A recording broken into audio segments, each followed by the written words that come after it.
Nutrition. My name is L.A.L.L and I'm a holistic nutritionist. So today I wanted to talk about emotional eating and things you could do to overcome this cycle.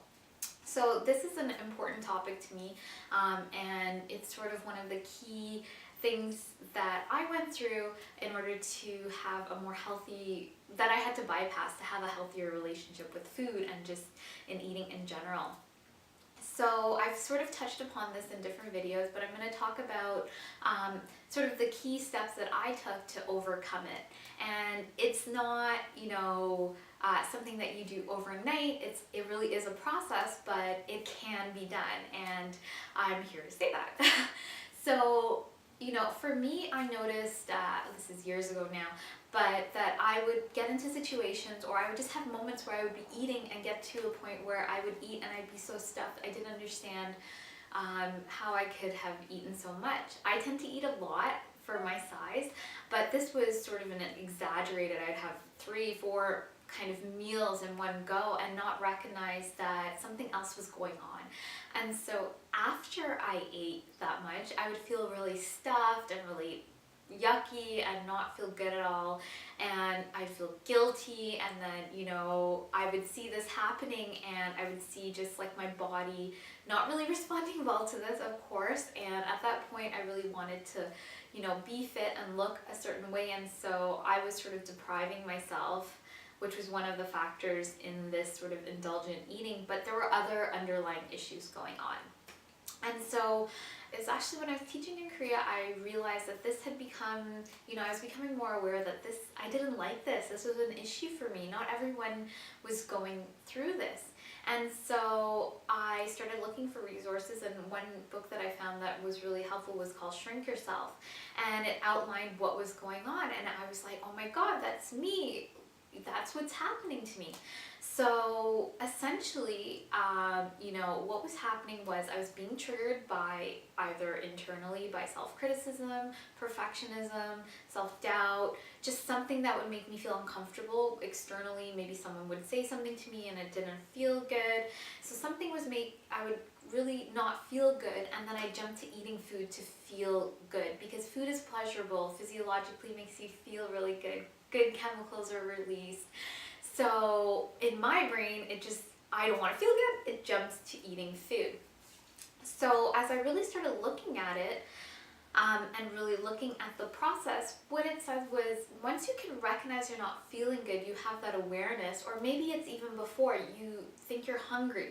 So even starting with you're hungry, look at, are you truly hungry? So is it in your stomach, or is it a phantom hunger, as they say? So is it more in your throat or in your mind? So true hunger is you feel hungry and you drink some water and your stomach is still growling. So your stomach, it's more your stomach is growling when it's true hunger. And so then let's say you catch yourself feeling hungry and you realize it's a phantom hunger, but usually it's you recognize that you're not feeling good.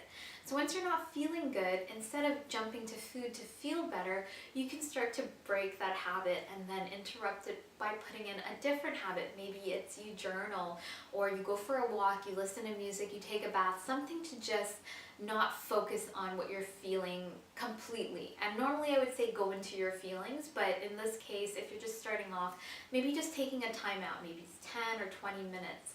And then after, come back and start journaling or writing or using resources where you can get in touch with those feelings. I find meditation works really well. Gabby Bernstein has lots of books. One in Spirit Junkie, there's like a feeling meditation. So really noticing how you're feeling and writing it all out.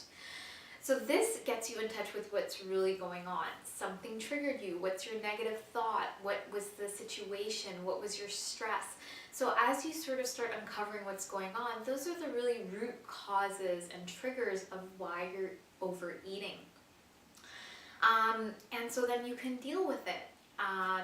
If you have really good resources or support. I mean, I can go into more details about how I deal with sort of, distorted thinking or negativity or catching my feelings. And this is a lifelong process. you know, I'm always discovering more and more tools.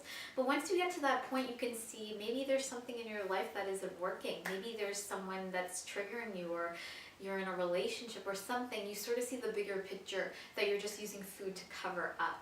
And this is really empowering. And then as you start doing this process more and more, I mean, it could be as simple as, I just don't feel good, you know, I don't like this, so I have a simple resolution. And so as you go through the process, you stop turning to food as your outlet and you start creating healthier habits for yourself.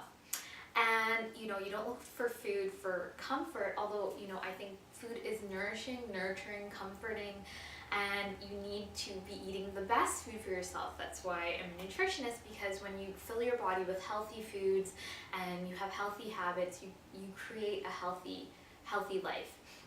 And so, you know, once I realized what was going on when I was going through this cycle of trying to change my habit, I started to also change the types of foods I was eating. So I was eating more nutrient dense, whole organic foods, and I was looking at more nutritional advice, and I had, you know, a nutritionist at one point. And so this is really important as you're trying to break this pattern, to be putting the best foods in your body. And of course, a holistic nutritionist can help you with that and give you guidance and support along the way, because holistic nutrition looks at your environment, your mind, your body, everything about you to really help you. And so this is also super important if you have kids, because my son, I don't want him to go through this sort of emotional eating roller coaster.